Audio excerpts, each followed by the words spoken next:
she'll shake your windows and rattle your walls.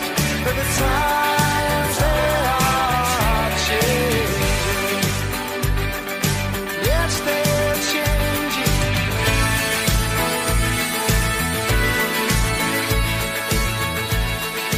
Hello, everyone. Welcome back to another episode of Mindshift. I am your host, Dr. Clint Haycock. One way you can think of me, perhaps, is as your fellow traveler along this road of deconstruction and discovery. This is a process. This is a journey. This is not something we're going to arrive at tomorrow and be there forever. This is a lifelong journey, both of, as I say, deconstructing maybe some of the beliefs, that your inherited beliefs, things that you grew up believing, whether you grew up in the church or whether you didn't have any religious experience at all. These are great topics to explore. Learning to think critically. And as you begin to deconstruct what you think you know and what you think you believe, this is when the process of discovery can begin and amazing things can happen. One way to describe this process would be in the words of Father Richard Rohr, what he calls moving into the second half of life in terms of this spiritual journey. The first half of life is all about constructing our identity, constructing a shell around ourselves, and we describe ourselves in terms of things like, I am a Republican, I am a Democrat, I am an evangelical Christian, and this is who I am. And what Father Rohr says is that you can see this most clearly in evangelical circles. When a person comes into the church, let's say as a new Christian, he or she is basically told that their relationship with God is based on sort of a set of rules, a set of expectations. You got to read your Bible. You've got to do all these certain things. You've got to attend church. You've got to tithe. You've got to pray regularly. And you think that's what a relationship with God looks like. And that actually becomes your very identity. And one of the things that struck me when I heard him talk up in Sheffield in England a few years ago was that he said, much of organized religion exists to keep people in the first half of life. The point is, you don't want to stay there forever. A lot of people do, though, and that's the problem.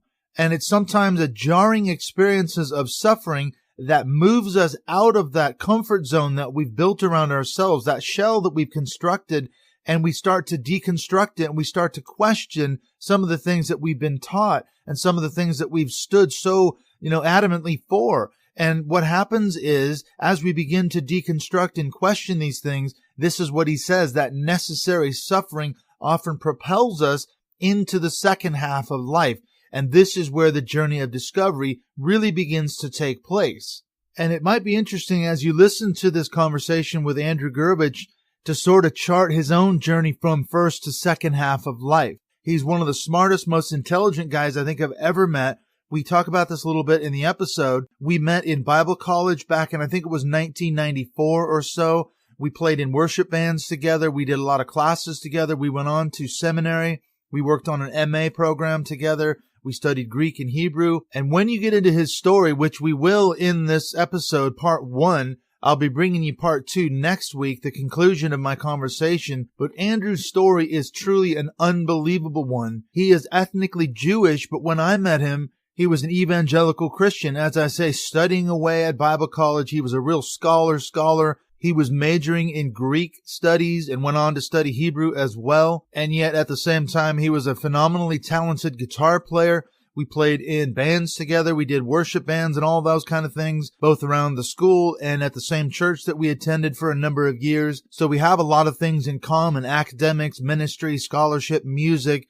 And yet, as you'll hear Andrew's story, it's just an unbelievable one. And you could say, in the words, as I say, of Father Richard Rohr, that he has moved into that second half of life, if you will, and he's really in the process of becoming himself, which, if you think about it for a minute, is a real paradox, isn't it? And so we're going to get into that in just a few minutes. I'm going to be bringing you, as I say, part 1 of my conversation this week with Andrew, and we'll be getting into the second half next week. Just before we get into the interview with Andrew, I want to mention that there's a couple of ways you can get a hold of me on social media. I'm on Twitter at Mindshift2018. I'm also on Instagram at Mindshift Podcast. You can also become a supporter of this show for as little as $1 a month. You can go to patreon.com/Mindshift Podcast and find out a little bit more information about why I started this show and how you can be a supporter and be added into the private Facebook group that I've created for supporters of this show. And also, after the conversation's over, I will come back around and I'll talk about some other ways that you can get a hold of me. So stay tuned for that. So let's go on and get into this discussion that I had with Andrew Gurevich. I don't know about you, but I want to find out, how in the world does a guy go from evangelical Christian to angry atheist to an expert in Paleolithic rock art? And if you're wondering what that's all about, well, you'll just need to stay tuned. So let's go on into part one.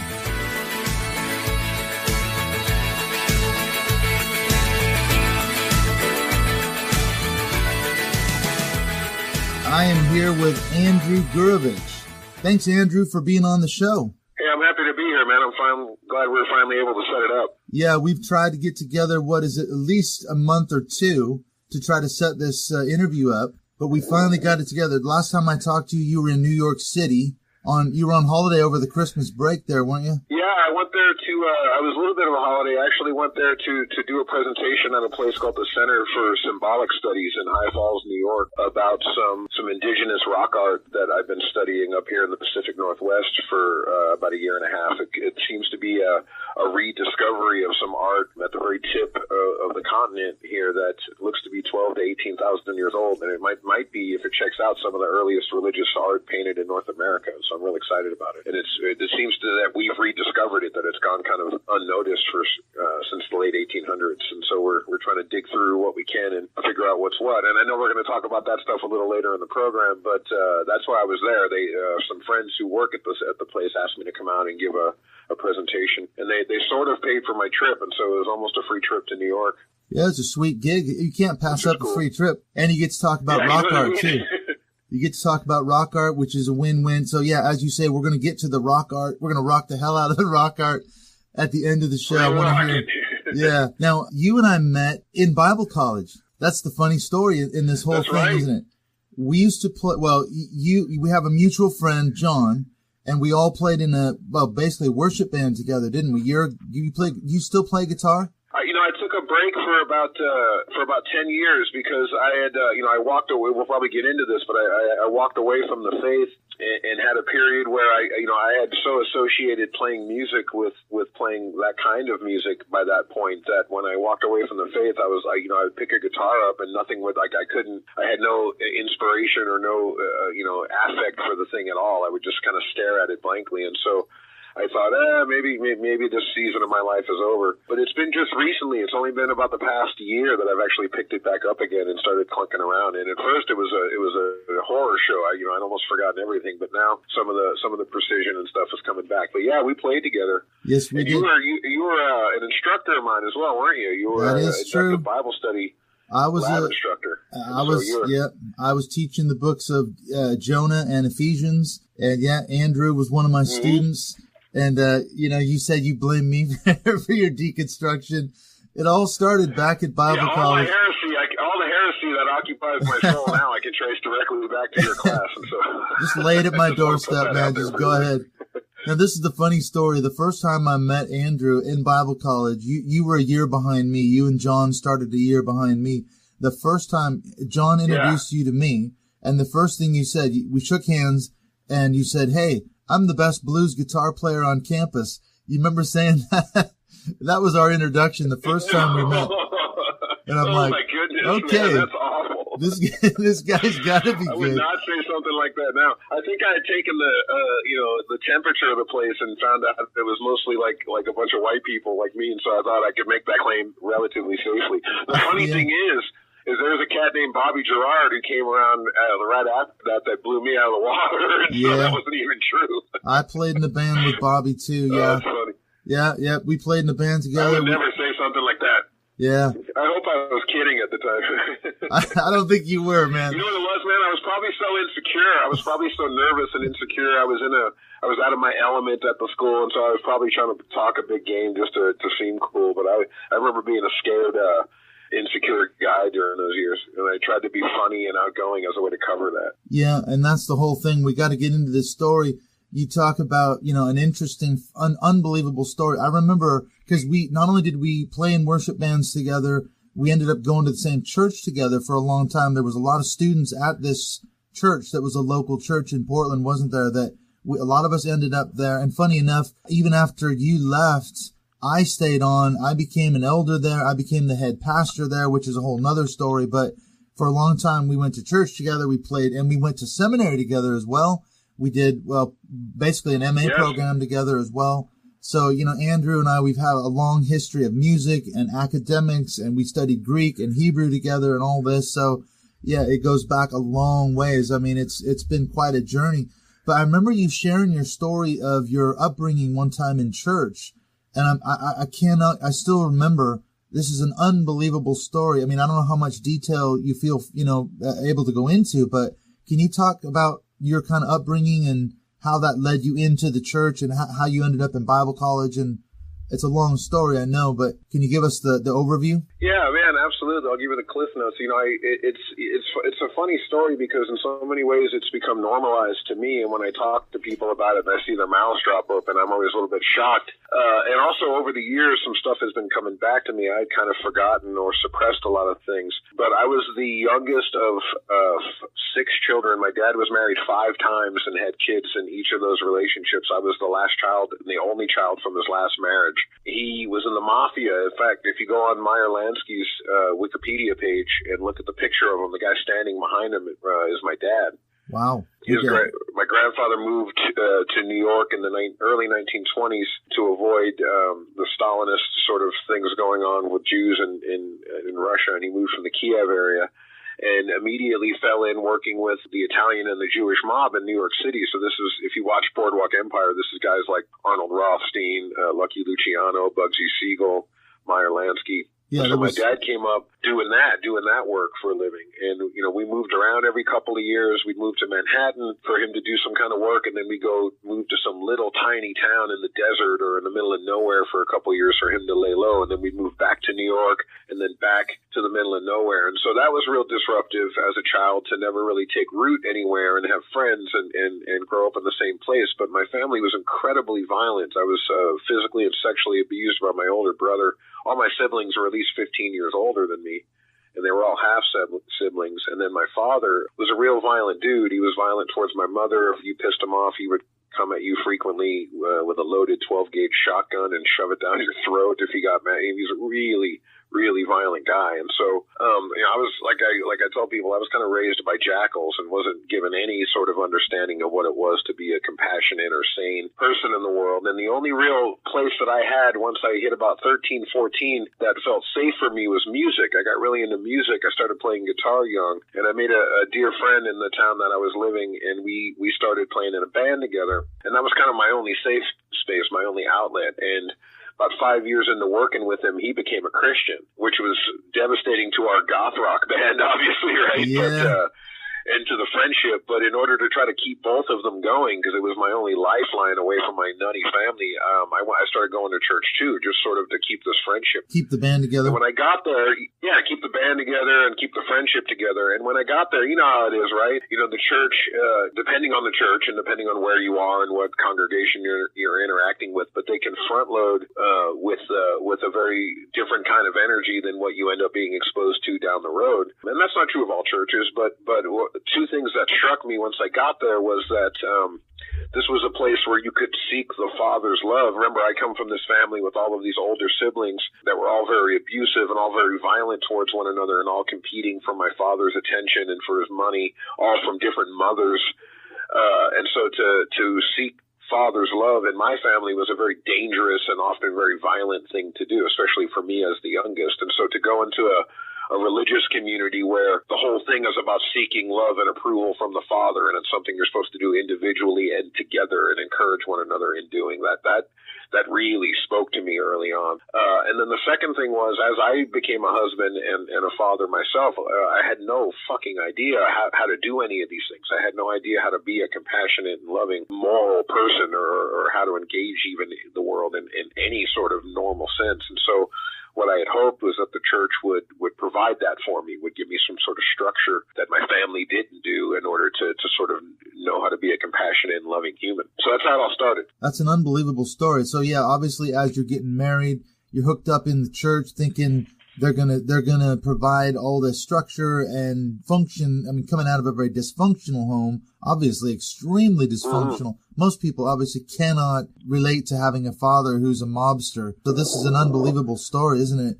So you end up in the church for, would you say what your motivations were? Maybe a little bit suspect looking back on it now, but you can put yourself in that situation and say, yeah, I totally understand why a guy would want to be involved in a church like that. You're looking for stability and community and all these other things. So did the church provide? Did they come through for you in the end? Not so much in the end, but again, that's a complicated answer. It's a great question. My mother also, it wasn't just my dad with the mobster background. Her mother died giving birth to her. Her father was an alcoholic and died when she was very young. She went into the orphanages in New York and was sexually abused there, and then was adopted out to a Chinese immigrant family who was very high up in the Chinese mafia in New York, and she was sexually abused and physically abused all through her childhood. And then when she turned 18, she left and joined the military, became a nurse in the Air Force, and then after that came back to New York and became a prison guard, became a police officer in New York. My mom was a tough cookie, man. That's tough, man. Ended up in life as a hospice nurse, and so she did all this amazing work, but her and I just had the worst relationship. We never were able to connect. I mean, ever. My mom would tell me things when I was little. She would say, I had 5 miscarriages before you were born, and God was trying to tell me something, and I should have listened to him. She was real tortured. Yeah, as a person, and I think soul. she blamed me for connecting her to my father. I think she probably wanted to leave him, but felt she couldn't because of me, and she couldn't afford to raise me without him being there. So she felt kind of tied to my dad, probably because of me, and took that out on me. But she met him. She was a prison guard at Rikers Island in New York, and my dad was actually in prison there, and so that's how they met. The old prison romance. So it was volatile, man. It was a wild upbringing. But in terms of did the church provide that, I think, at first it did provide community. It did provide structure. It did provide me with a kind of stock identity that I could try to fit myself into. It never ended up working for some reasons that I think are some fatal flaws that exist within the institution of the sort of the ecclesia itself, of the Christian church writ large.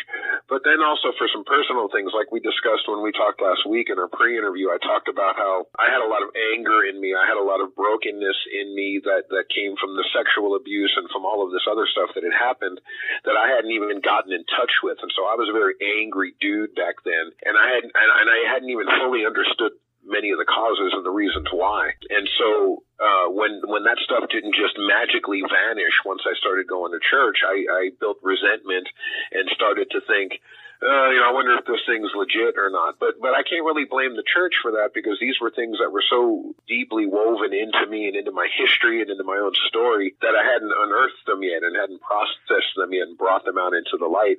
So there was a lot of darkness in me that I just wasn't open to or aware of exploring at the time. But from the other side of things, it's a funny thing is you mentioned the church we went to. We were both on the pastoral staff for a while there too, and it started with the social issues, as it frequently does. I would, something would come up in the news and I would pray about it. We had assisted suicide here in Oregon, a doctor-assisted suicide for terminally ill patients, and I would pray about it and come down on the side of, I think this is the compassionate thing to do. When we put a dog out of its misery, we call it the humane thing to do, but yet we're going to let humans sit in these awful, untenable, painful situations where their families are being charged hundreds of thousands of dollars to basically keep them on life support. And then the church would go, no, we're opposed to that. Nobody can play God. And same-sex marriage or reproductive choice, any of these things would come up, and I would sort of have a different view on it after prayerfully considering it than the church did. And so that started a wedge between the church and I on things of social consciousness. But in terms of the institution itself, I remember some times when we were at college together, when, we had a married student dean. There was a dean, all the students had deans that were there to sort of help them with their Christian life as they were pursuing, this academic degree. And I would go to him regularly with some of these issues I was having, with some of the fighting my wife and I were going through, with some of the struggles. And he really treated me like a leper, man. It was real. I learned early on that what was expected of me was to sort of pretend to be walking this victorious Christian life, but that the struggle that I had was something I needed to keep kind of to myself. There's something happened to me at graduation that I'll never forget. I had a friend there that was really struggling with his marriage. You know, some violence going on in his marriage. There was a thing where he had started this friendship with somebody who worked at the school, and that woman, and that may or may not have led to like an affair. And so there was a lot of stuff going on in my buddy's life. And right at graduation, this dean of students came up to me and he kind of put his arms on my shoulder and he said, I've been thinking a lot about you, and you really need to be more like this other person, and he mentioned this person's name. Right. And I remember thinking, my gosh, man, like, this is such a weird experience, because I know that he knows a good deal of what was going on in this person's life, but this friend had kept it all under wraps and kind of, raise your hands in the air, sing to the Lord. Everything seemed like he was leading this victorious Christian experience, but he was really having this kind of deep fissure, this deep struggle at home. And this dean was telling me that I should be more like that. He was really telling me, stop being so vocal about where you're struggling, and really just kind of like, if you're going to be in ministry, you're just going to have to put on this mask until your face grows to fit it. And so I walked away from there really bewildered, thinking, I don't know if this is the place for me. You know what I mean? Like, it really put me off. Yeah, and a few other things happened too. I was going to say that obviously it's a very common critique of the church, isn't it? Is come into the front doors. Let's say you're a new Christian, you're raw, you've got all these problems and issues, and you start telling everybody, hey, I struggle with this, that, and the other thing, and no one else seems to have that problem. And so you quickly realize after a while that, well, everyone else has the same problems. It's just they like you say, put the mask on. And so you learn to put the mask on too. They all have the same problems, but nobody's talking about it because it's not a safe place or whatever it is. So you just learn to play the game, and everyone's dying on the inside, as it were. So, I can totally identify with that, because I remember you had some problems with some of the student ministries thing. I mean, I remember they used to make us do student ministry, didn't they? And it seemed like your attitude was, look, I'm just here to study. I'm into academics. Why do I have to do all this extraneous stuff? And so these are all struggles that you were having when you were there, huh? It was strange too, wasn't it? Because that student ministry was fascinating, because I remember asking them things about like service-oriented ministry, and they weren't interested in that. Like, it all had to do with sharing the gospel with people. So, if you were to go volunteer time at like a homeless shelter, or with like to work with children or the elderly, that didn't count. But if you had to be sharing the gospel message. And so I remember them telling me, go up to the mountain and get on the ski lift and just try to share the gospel with people on the ski lift as you're riding to the top. And I was like, I'm not doing that, man. This dude's going to push me off. Not doing it. But I found that to be completely odd. That's something that it genuinely just involved serving people and trying to make the world stronger and a better place and more tolerable in terms of minimizing suffering out there. That didn't count as ministry. And I remember another thing that happened, and I feel like I'm beating up on the school now, and I don't want to do that, because I learned a lot and got a lot of great relationships out of it. But another thing that happened there, I was late turning in some forms for the student ministry, right? And so if you don't get those forms turned in, then you can get on like student ministry probation or something, right? And yeah, you get in trouble. My ex-wife and I, we had a baby die. She carried the baby full term, and literally the baby died in like the 9th month, and she had to deliver the child and stillborn. It was a really rough time. Yeah, I remember that. And while we were going through that, I didn't get one of these forms turned in, and so they were going to put me on this probation. And I remember John, our friend, went in and talked with them and kind of got them to relent on putting me on this probation as long as I gave them the form that they were waiting for. So I brought the form in, and I remember the guy who was the head of the student ministry saying, hey, even if you have another baby die, you're going to have to get this form in on time. You gotta be kidding me.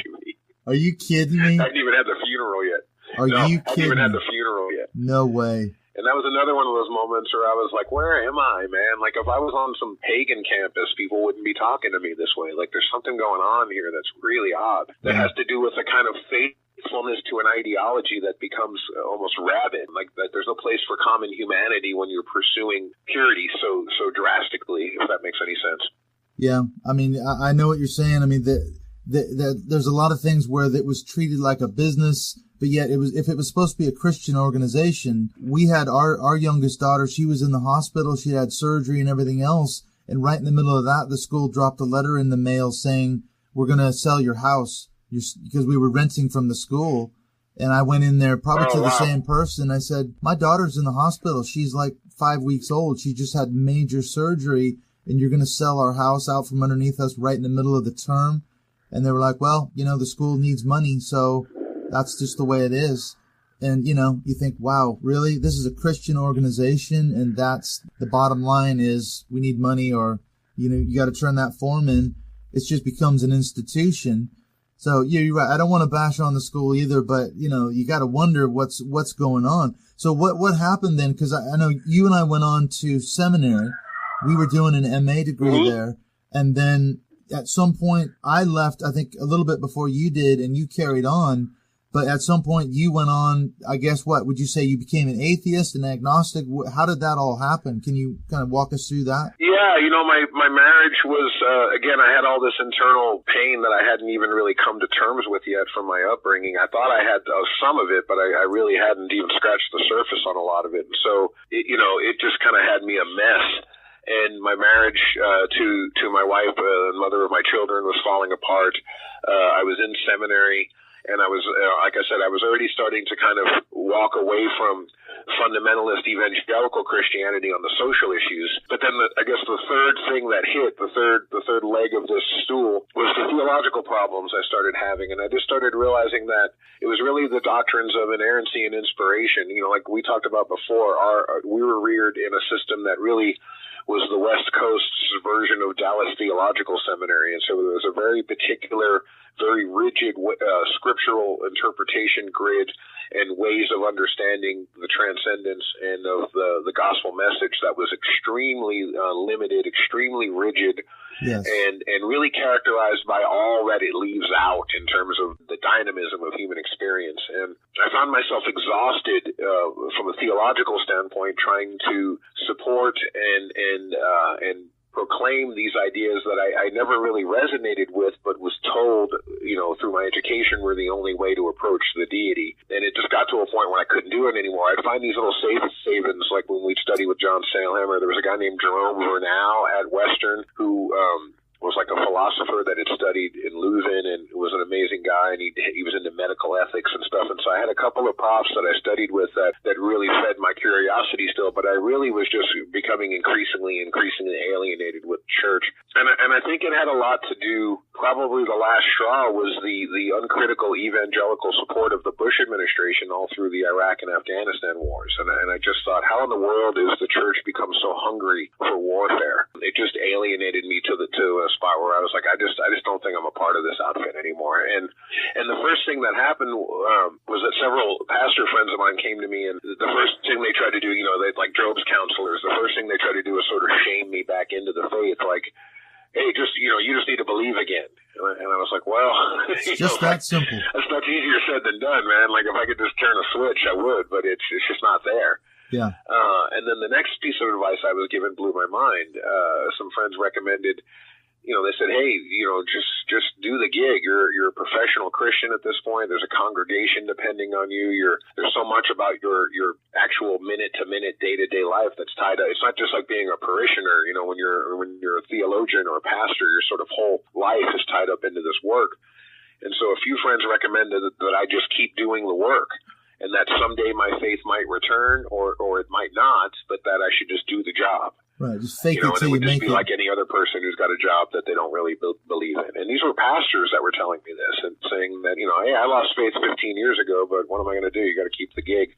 Yeah, be too disruptive to the family. So I found that to be advice I couldn't take. I knew at the time that the church, as always, suffers from a fair share of hypocrisy and uninspired orators that are there for one selfish reason or another. And I just thought, if I don't really believe in these things, I got to skedaddle. You don't want to be another one. I left the ministry, and the funny thing is that and this was at the same time that my marriage ended, and a lot of the men that I had grown close to. Not all of them, but a lot of the men I had grown close to at the time, I would reach out to, and nobody wanted anything to do with me. I mean, I was like, hey man, I'm struggling here. I wasn't, suicidal, but I had left my marriage, and I had left my vocation, and I had left my faith. And so I had this hole that I just couldn't fill. And so I was, I reached out to every Christian man that I knew, and most of them just wrote me off as just too much to deal with. And maybe I was at the time. There was a handful of folks like John and a couple of others that stayed the course. But once I cleared myself away from that cloud of having to sort of exist within those parameters of evangelical fundamentalism, then all of the anger came out, all of that anger that I hadn't been dealing with, that I had towards my family and towards my upbringing. And now I had a lot of resentment towards a lot of the things that had happened to me in the church as well. And so that all kind of balled together. Yeah. And, I sort of went into this atheist phase where I was real bitter about the money and the time and the relationships that had all been, that it seemed like I had wasted over, well over a decade pursuing that life. And so I called that my shaking my fist at an empty sky phase, because I literally was an angry atheist. I would be super condescending to people that I knew that were people of faith. I would be aggressive and try to argue with folks, and I really just went after anybody that I felt represented any kind of Judeo-Christian teaching, and that lasted for about 4 years. So you went through the angry atheist phase. I noticed a lot of your posts on Facebook, maybe back then, were, I could see you like to mix it up with people, man. Yeah, usually I lose and then just go lick my wounds in the corner, but that doesn't stop me from keeping trying. Yeah, go ahead. Yeah. Well, that's the thing. It's what's funny is when we talked the other day in the pre-interview, one of the things that struck me, I mean, we haven't really sat and talked for a long time because I've been over here for 12 years and we kind of went our own separate paths. Yeah.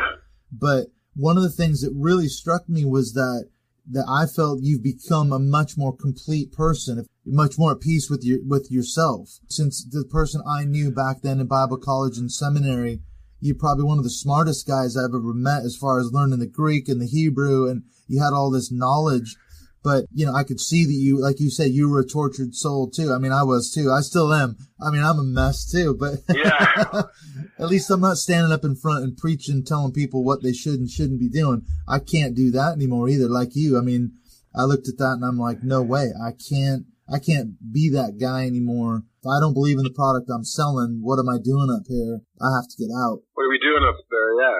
That's what I was saying. You're exactly right, man. Yeah. That's why when we finally left the church, when I realized that I was disagreeing with the stuff that the person up front was preaching, and I said to myself, I used to say those same things. And it just hit me like a ton of bricks. And I thought, my God, what's going on? I've got to get out of this thing. I can't do this anymore. And I wasn't a pastor then, but that's another story. But so you go through this angry atheist phase. So, I mean, where are you now? Have you kind of calmed down on that front? How would you describe yourself now? Yeah, that wasn't a sustainable spot to be in. And, it's funny, right when I went into that phase is right when the peak of all the quote unquote new atheism was coming around, right? And that was, so that's, Christopher Hitchens, Bill Maher, Richard Dawkins, Sam Harris, right? It was right when those guys were starting to peak. And so I was in love. I read all their books and I was like, yeah, that's right. Science, baby. And all you Christians are a bunch of douchebags. You know what I mean? I kind of fell right into to that scene and I became kind of an evangelist for Richard Dawkins.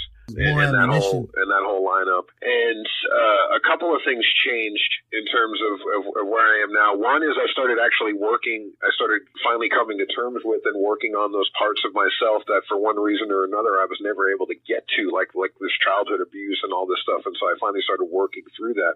I got remarried to a wonderful woman who's my partner in the world and who's helped me through so much of this in terms of this path to myself.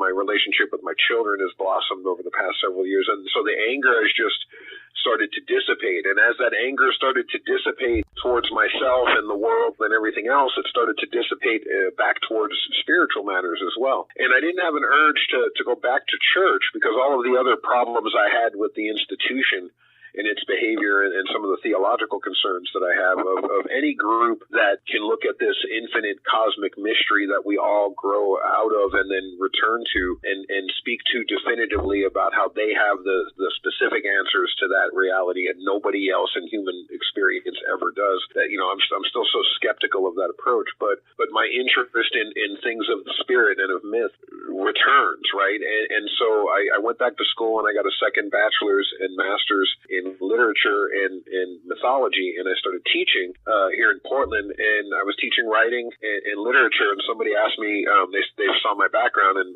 one of the department chairs asked me, hey, why don't we have a mythology class and a world religion class here. You seem to be the most qualified to teach those, so would you like to teach them? So I thought about it and thought, yeah, let's do this, and I took them on, and why not? As we discussed before, I had a lot of, when it came to talking about Christianity and Judaism and to a lesser extent Islam, I had a lot of material there.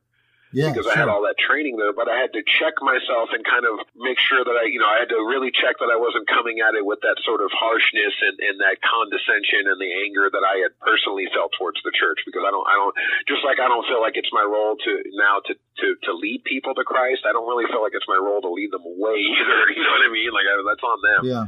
And so as somebody who's, I have to treat the material with a certain amount of respect. And so that fundamentally reoriented how I even taught that material. But then I realized I didn't know anything but Buddhism and Taoism and Confucianism and Shinto and Hinduism and, you know what I mean? And right down the line. And so there was all of the rest of the world's major traditions that I was basically complete noob at. And so I kind of put myself on a course of study to make myself as much of an expert in say, Hinduism that I felt that I was in Christianity and Judaism for the students. And in that process over the last, say, 10 years, I've just developed into a mythologist that really, I'm not a universalist, but I'm a person who studies the ways that all of the world's wisdom traditions work as technologies to awake and expand mythological and spiritual consciousness, is how I would put it. Yeah. And so I've become enraptured again with the entire project, but I just don't have, it's like being a football fan, but not having a favorite team or something. You know what I mean? Like, I'm really into the sport of religion. I just don't have a favorite team anymore. Yeah. Right? I just love how it works and how it works and why it works. And I've just been on that course of study for the past 10, 12 years or so. Yeah, I remember reading a book when I was in seminary. I had to read a book for a class. It was a theology class. And it was something like, new forms of theology, and it was a multiple contribution type book. Different people had written a chapter, and there was a couple of chapters in this book on basically the things that Christianity has in common with other major world religions. And I remember reading that at the time. I'm still in the fundamentalist worldview. I was absolutely scandalized by this thought that Christianity might actually have something in common with Buddhism and Islam and Hinduism and, some of these other religions. And I can remember just going, this is crap. There's no way. Christianity is unique. It has all the answers. It's the only way to God, blah, blah, blah. And we had a good discussion about that actually in the class. But I look back on that now and I think, okay, what I hear you saying is, wait a minute, there's got to be something that that everything has to offer. I mean, what would be your take on sort of, comparing some of these world religions? Do you find common threads and themes that run through all of them? Yeah, I do, man. And, even within the biblical text, I find this, and I think that we suffer a lot from, I think you said something once, I talked to you, you said something along the lines of, all God talk is self-referential, and the line I've heard is that, you can tell you fashioned God in your own image when he hates all the same people you do. Well, I didn't say that. But when I go to the biblical text, I even find something that, when Jesus says the only way to the Father is through me, we have to consider the audience he's talking to, right? And maybe perhaps if you're a covenant-worshiping Jew in that time period who had fallen into a notion of legalism or a kind of special dispensation that you had been selected by God based on your national or tribal identity to receive this blessing, or that you were somehow worthy of or innately capable of carrying this blessing simply by your very nature, or that the covenant guaranteed it, a kind of rigid legalism. Maybe a message to a group of people that had turned something that was supposed to be so relational and familial and horizontal into something that was so hierarchical and so obviously regimented. Maybe the message for them is the only way to God for you is to abandon that way of thinking and re-enter this notion of a relational matrix that makes up the sort of give and take of the divine embrace of humanity. And so we take that and mean, oh, Jesus said the only way to the Father is through him, so that means that's something you're supposed to say to every person you meet from here through 2018. Yeah. Right? And that's, I don't know if there's a lot of justification for that, but what I started to notice is, there's a Sanskrit word called mrig, M-R-G, and it's the root for a word called marga. And the word marga is a word that means path or way. And that's a word that's the marga is very similar to the dharma in Hinduism and Buddhism, which is very similar to the Torah, right? Which is very similar to the gospel, which is the way or the path or the truth, right? Like there's a path that mankind should walk, and a religion is supposed to enlighten us to that path. The word religio itself from the Latin means to reconnect, that somehow we've been separated from or distanced from this path to our deepest selves, and religion is supposed to help us back onto that path. And when I started studying these different traditions and seeing how they worked, the Aborigines say it's important for you to know the song line of your dreaming. And that's a very important phrase. What it means is that we exist in this kind of dreamlike state, that we're born into the world into a kind of shadowy conscious existence, and nothing is sure, and nothing makes sense, and everything is in flux, but that we have an essential nature as people, as humans, but even as individuals, right? And they call that your song line. And so they say it's important to find the song line of your dreaming. Every animal has a song line. Every turtle has a path that it's supposed to take in order to manifest its turtleness, and so every human has the same.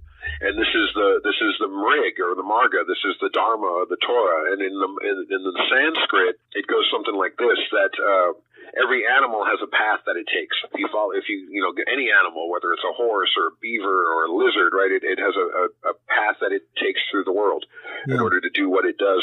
And that if you want to find out the real secrets of the thing and how it most lives, and how learn its deepest secrets about who and what it is, you should find its tracks, find its footprints, and follow them, but follow them backwards, not forwards. Follow them backwards, because if you follow them backwards, you'll find the dwelling place of the animal. You'll follow the tracks back to where the animal's from, where it lives. And so how this is applied in the Sanskrit to religion, to the mrig, the marga, is this idea that, I did this before. I'm hoping this is in Sanskrit. I might be botching the languages because I'm just remembering that I've done this before, and I think I said Sanskrit when I meant something else. But anyway, the point is that the human animal is the same way. The human animal has a way, a path, a Torah, a marga, a dharma, and that if we want to learn what that is, we should find the human footprints and then follow them backwards. And when we get to the dwelling place of the human, we're not worried about their house or their teepee or their hut. We're going to find their heart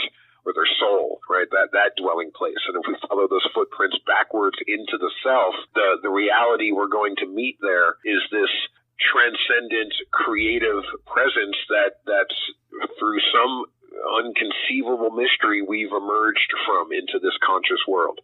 And these spiritual paths, like I said, are technologies to help us reacquaint ourselves with that energy. It's the best way I've been able to come up with it over the past 10 years. It's really how I've learned to see it. Yeah, that's hard to get your head around for sure. What does that look like in the real world? I mean, what would you say to someone who's going, okay, Andrew, this is blowing my mind. What am I supposed to do? Do I throw away my Bible and do all this other thing, and quit the church? What am I supposed to do next? Yeah, it's a great question. I wouldn't have folks throwing away their Bibles just yet. Again, like I said before, I don't see myself as one that's supposed to lead people to Christ in this world, but I also don't see myself as one who's supposed to lead them away. Yes. I do see myself as a bit of a prophet, and I'll tell you what I mean by that. I said this to my wife last week, and she got a very worried look on her face, and she said, "You mean lowercase p, right?" And I said, "Yes, lowercase p, yes. Lowercase p prophet. Let's not get out of hand." Yes. And what I mean by that is that sense of prophet in the sense of one who sits slightly apart from his community with a distance that gives them a sort of depth of insight back into the heart of the community that can speak to it in a way with love, but also a certain fierceness about some spiritual blind spots that the community has in terms of manifesting its truer self. And so how does that work in the day-to-day? You know, I've always fancied myself more of a mystic, I think, than a zealot or a kind of fundamentalist. And mysticism, you know, the Meister Eckhart said, if the only prayer you ever say is thank you, you've said enough. I love mysticism because it's characterized by a sense of awe, a sense of humility, and a sense of wonder. And that keeps us from being too convinced that our conceptions of God stand for God itself, right? And so even if we believe that there's one deity in this world that speaks to us that we have to respond to, and even if we believe that the scripture is the one textual vehicle by which to engage this entity, our interpretations of scripture, we can see from history, are dramatically flawed and incomplete.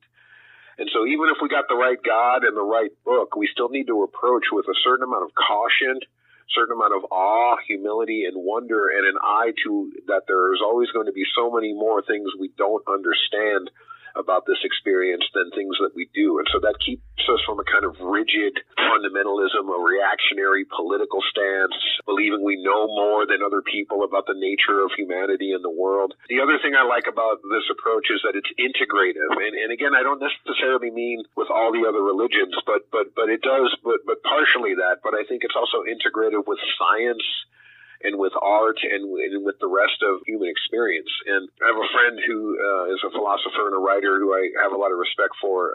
His name is Stephen Schwartz, and he lives by a one simple axiom, and it's harder to actually do than it is to memorize, and it's this: do nothing that isn't compassionate and life-affirming. And I find that to be a pretty good boiling down of the gospel message, or really any other core religious teaching that I've ever learned.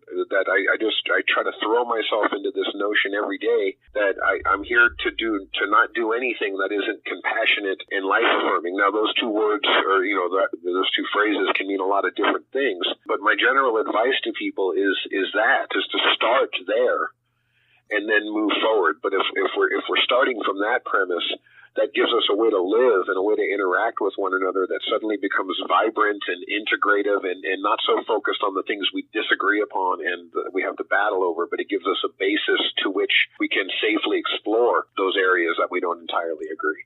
So I wouldn't ask people to throw their Bibles away, but I'd ask them maybe to read them with a little more caution, a little more humility, and a little more openness to the ways that other people experience the world. I'll say this quickly. There's a phrase, wetico. We had a guy on our show, on my podcast a year or so back, a guy named Paul Levy, and he's written extensively on this concept of wetico or wetico, and it was something that the natives, indigenous people here in North America, diagnosed us with when they first met us white Europeans. And it's a word that roughly translates to cannibalism, but it doesn't mean that we literally eat one another. It means that when they first met these white Europeans, they noticed immediately that we had a kind of hole inside of us, a spiritual hole, a vacuum, a hunger, that we were traveling around the world, conquering countries and stealing resources, trying to fill this hole, that there was this chasm in us, that we had become unhinged and unmoored from our roots, and we were now out in the world desperately trying to find ourselves again, and we were doing this through this manifest destiny kind of conquest. And it's a really interesting concept to think about because I remember when I was a Christian and I was first being trained in doing like evangelism and street ministry, one of the things I was taught is you have to walk up to people and talk to them about this God-shaped hole that exists in their life. And the whole premise is that people are out there hurting and suffering with no answers, and we have the answers with this gospel message. And that's a healthy bit of projection, man, because that does explain some people, and there are some people that are actually out there and open and ready and need to hear the message that the Christian gospel has for them. But there are other people in this world that don't have that hole. There are many people that were in this country that didn't have lives of meaninglessness and restlessness and godlessness. They were connected to the land. They were connected to the community. They were connected to their creator, right, in ways that are far more profound than almost anything I've ever experienced in a church. And so part of my advice for Christians is to not just walk into every situation with another person that you meet thinking that you're the one holding all of the spiritual truth and what's across from you is just some empty shell of a human because they're not indwelt with the Holy Spirit yet. I think this is a far more complicated thing than we realize, and the way Spirit moves and inhabits people and enlightens people is something that is it's a wonder to behold, but we miss it a lot if we have too rigid of a definition of what that is and how it works.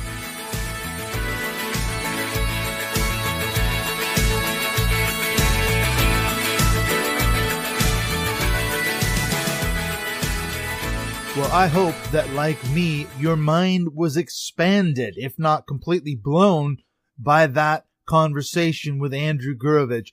One of the things I really love about talking to Andrew is that he has this unbelievable ability to see things across a wide range of perspectives and points of views and tie those things together, whether it's religion or, as we'll get into next week, this issue of Paleolithic rock art and what it does to the human psyche, the human emotion, and understanding what the connections are to religion and humanity and even into politics, believe it or not. We're going to get into that next week. There's another element that comes out of the conversation that I really picked up on, and it's the tendency that we all have to engage in binary thinking. And this is true in the realms of politics and religion and so many areas of life, isn't it? We need to be able to step back and look at things perhaps as Andrew does from a prophetic, that is lowercase p, point of view. We have to be ready to critique some of the things that we don't like about our tribe, whatever tribe we may identify with or whatever position that we might think we need to adopt.